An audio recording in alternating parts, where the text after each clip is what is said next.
भगवद गीता के 5 बुनियादी सत्य। भगवद गीता, जिसे गीतोपनिषद भी कहा जाता है, सभी वैदिक रचनाओं का शिखर रत्न है। यह इस अर्थ में अद्वितीय है कि किसी भी अन्य वैदिक या पश्चिमी आध्यात्मिक साहित्य में स्वयं भगवान बोलते नहीं हैं। वह वास्तव में कुरुक्षेत्र के युद्ध के मैदान पर भगवान कृष्ण और अर्जुन के बीच एक संवाद है। यह व्यक्ति को पूर्ण सत्य की गंभीर खोज करने के लिए प्रेरित करता है। भगवद गीता को हिंदू धार्मिक पुस्तक के रूप में लेबल करना गलत है। वास्तव में हिंदू शब्द वेदों में कहीं नहीं है। भगवद गीता को एक विज्ञान, स्वयं का विज्ञान कहना अधिक उपयुक्त होगा। यहाँ जो विज्ञान बोला जाता है वह जाति, पंथ, धर्म या लिंग के बावजूद सभी के लिए लागू होता है। यह जीवन के सभी क्षेत्रों के विचारकों के लिए है और यह प्रत्येक पाठक को एक सकारात्मक विचारक में बदल देता है। सदियों से भगवद गीता ने दुनिया भर में कई दार्शनिकों और वैज्ञानिकों को प्रेरित और निर्देशित किया है। इसका आधुनिक विश्व की लगभग हर भाषा में अनुवाद किया गया है। जिस तरह कुरान और बाइबल दुनिया भर में जाने जाते हैं, उसी तरह भगवद गीता को भी सर्वोच्च आस्तिक विज्ञान के रूप में व्यापक रूप से सम्मान दिया जाता है। भगवद गीता के मुख्य 5 विषय। भगवद गीता के सार को इसके 5 मुख्य विषयों ईश्वर, जीव, जीवित इकाई, प्रकृति, भौतिक प्रकृति, काल, समय और कर्म कार्य को जानकर अच्छी तरह से समझा जा सकता है। 1. ईश्वर हमारे परमपिता। हम सभी अपने जीवन में किसी न किसी के नियंत्रण में हैं। एक बच्चे पर स्कूल में शिक्षक और घर पर माता पिता का नियंत्रण होता है।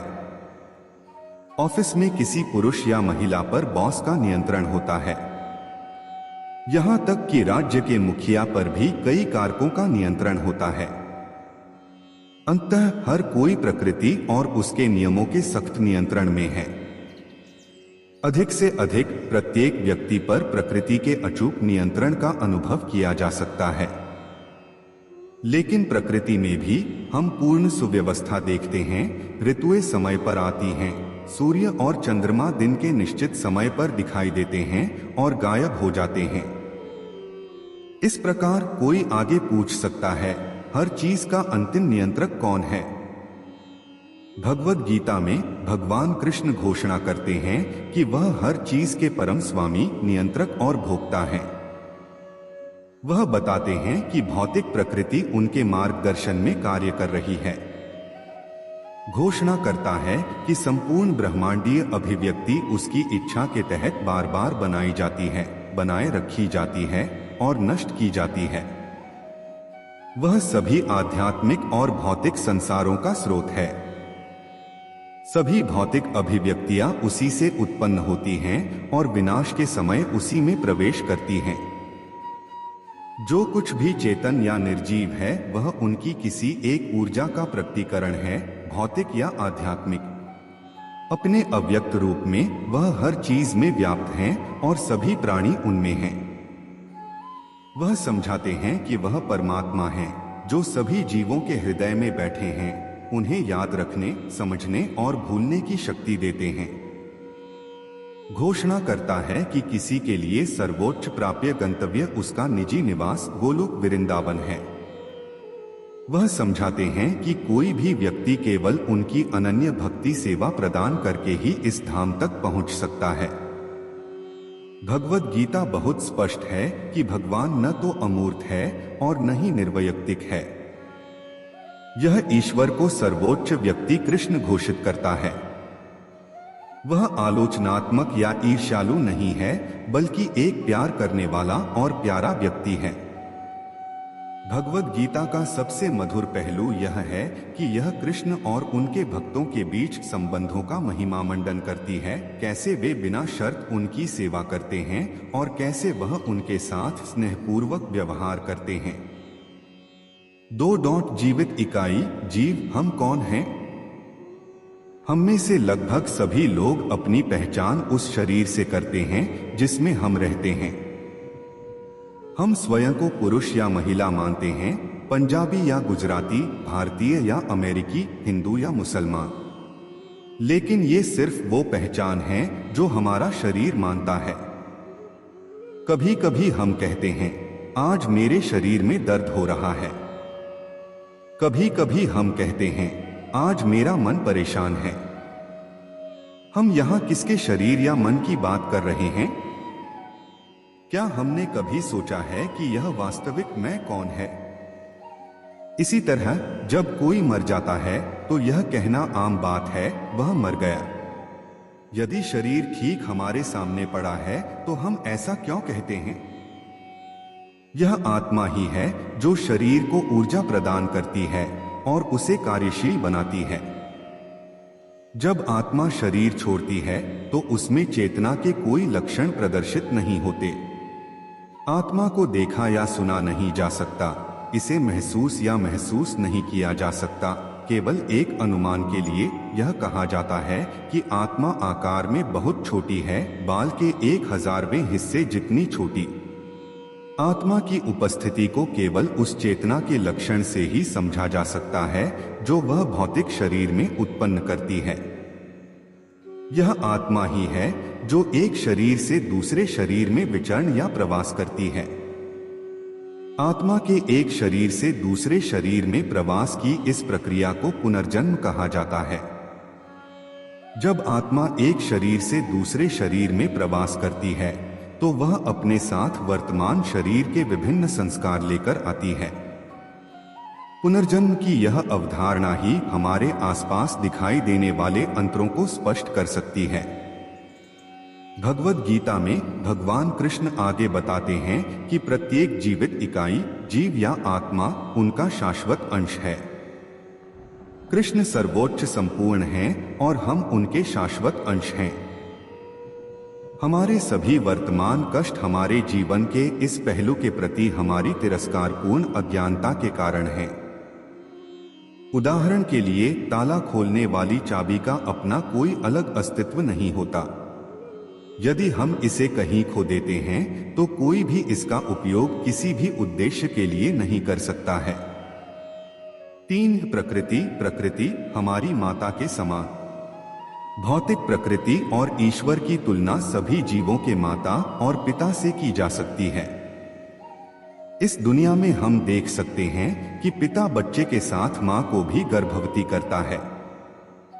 इसी प्रकार भगवान कृष्ण ने भगवद गीता में घोषणा की है कि वह सभी जीवित प्राणियों के बीज देने वाले पिता हैं। वह सभी जीवों के साथ भौतिक प्रकृति को समाहित करता है। जिस प्रकार मां बच्चे को खाने पीने की सभी वस्तुएं देकर उसका पोषण करती है, उसी प्रकार मां प्रकृति सभी जीवित प्राणियों को उनके भरण पोषण के लिए आवश्यक सभी वस्तुएं देकर पोषण देती है। सभी के लिए भोजन प्रकृति द्वारा प्रचुर मात्रा में उपलब्ध कराया जाता है। किसी भी कमी को कृत्रिम या मानव निर्मित समझा जाना चाहिए। हर कोई कमोबेश इस तथ्य से जुड़ सकता है कि प्रकृति मां की तरह है। हालांकि अधिकांश अज्ञानी लोगों को यह सोचकर धोखा दिया जाता है कि भौतिक प्रकृति बिना किसी नियंत्रण प्राधिकारी के स्वतंत्र रूप से कार्य करती है। हालांकि भगवद गीता में भगवान कृष्ण ने घोषणा की है कि भौतिक प्रकृति उनके निर्देशन में काम कर रही है। यह समझना आसान है। हम अपने दिन प्रतिदिन के अनुभव से यह अनुमान लगा सकते हैं कि कोई भौतिक वस्तु अपने आप कैसे नहीं चल सकती। उदाहरण के लिए, एक कार हमें एक स्थान से दूसरे स्थान तक पहुंचाती है। हालांकि यह अपने आप नहीं चलता है, यह एक जीवित शक्ति, एक व्यक्ति द्वारा संचालित होता है। इसी प्रकार पदार्थ अपने आप कार्य नहीं कर सकता, इसे एक जीवित शक्ति द्वारा संचालित किया जाना चाहिए। कभी कभी मनुष्य मूर्खतावश यह सोचता है कि वह प्रकृति पर नियंत्रण कर सकता है। वह प्रकृति को बहुत कम सीमा तक नियंत्रित कर सकता है, लेकिन वह स्वभाव से पूरी तरह से नियंत्रण में है। कुछ घंटों की भारी बारिश दुनिया के सबसे अत्याधुनिक शहरों को भी डुबो सकती है। इसके अलावा प्रकृति प्रत्येक जीवित प्राणी को 3 गुणों अच्छाई, जुनून और अज्ञान के माध्यम से नियंत्रित करती है। 4. काल, समय, अजेय शक्ति। समय भगवान कृष्ण की विशेषता के रूप में सब कुछ नष्ट कर देता है। अपने दिन प्रतिदिन के अनुभव में हम देख सकते हैं कि समय के साथ सब कुछ कैसे बिगड़ता जाता है। हर चीज और हर कोई समय के क्रूर नियमों के अधीन है। समय और ज्वार किसी का इंतजार नहीं करते। भगवद गीता आगे बताती है कि समय सापेक्ष और चक्रीय है। 4 युगों अर्थात सत्य, त्रेता, द्वापर और कली का एक समूह खुद को चक्रीय रूप में दोहराता है। ब्रह्मा का एक दिन ऐसे 1000 चक्रों का होता है और इतनी ही संख्या से उनकी एक रात बनती है। एक ब्रह्मांड का जीवन काल ब्रह्मा के जीवन काल के 100 वर्ष के बराबर है।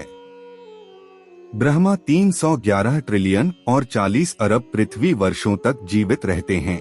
यह कई लोगों को अद्भुत और कुछ को मूर्खतापूर्ण भी लग सकता है। हालांकि यह समझना कठिन नहीं है। ऐसी कई मक्खियां और कीड़े हैं जो हमारे समय में कुछ ही घंटों में जन्म लेती हैं, बढ़ती हैं, प्रजनन करती हैं और मर जाती हैं। इन प्राणियों के लिए हमारा 70 या 80 वर्ष का जीवन काल भी बहुत लंबा लग सकता है। 5. कर्म योग क्या है? कर्म भगवत गीता का सबसे चर्चित विषय है। इसका अर्थ है कर्तव्य का वह रूप जो हमें अज्ञानता के प्रभाव से मुक्त करता है। हमारी वर्तमान स्थिति में हम भगवान के साथ अपने रिश्ते को भूलने के कारण पीड़ित हैं। भगवद गीता में योग की विभिन्न विधियों का वर्णन किया गया है। कर्म योग, कर्म का मार्ग जहां व्यक्ति केवल सर्वोच्च के लिए काम करता है। ज्ञान योग, परमात्मा के बारे में ज्ञान का मार्ग। ध्यान योग, परमात्मा पर ध्यान का मार्ग। और भक्ति योग, परमात्मा के प्रति प्रेमपूर्ण भक्ति का मार्ग। इन सभी मार्गों में से भक्ति योग सर्वोच्च भगवान श्री कृष्ण को प्राप्त करने का सीधा, सबसे आसान और तेज मार्ग है। भगवत गीता के 5 मुख्य सिख हैं वचन, कर्म और समर्पण। हमें कर्म में जुटने की बजाय उन्हें भगवान के समर्पण में करना चाहिए। आत्मा का परमात्मा के साथ संबंध, आत्मा की अद्वितीयता को समझकर हमें परमात्मा के साथ आत्मिक संबंध की प्राथमिकता देनी चाहिए। समता, सुख और दुख, लाभ और हानि को समान भाव से स्वीकारने की कला को सीखना चाहिए और स्वाधीनता और सहायता हमें अपनी स्वाधीनता में रहकर दूसरों की सहायता करने का संदेश है। 5. ध्यान और योग, योग और ध्यान के माध्यम से मानसिक शांति और आत्मा की संपूर्णता की प्राप्ति को समझना चाहिए। अगर वीडियो अच्छा लगा हो तो इस वीडियो को लाइक कर दीजिए और चैनल को सब्सक्राइब जरूर कीजिए। ये आपके लिए तो बिल्कुल फ्री है, लेकिन हमारे लिए यह बहुत ज्यादा मोटिवेशन का काम करता है।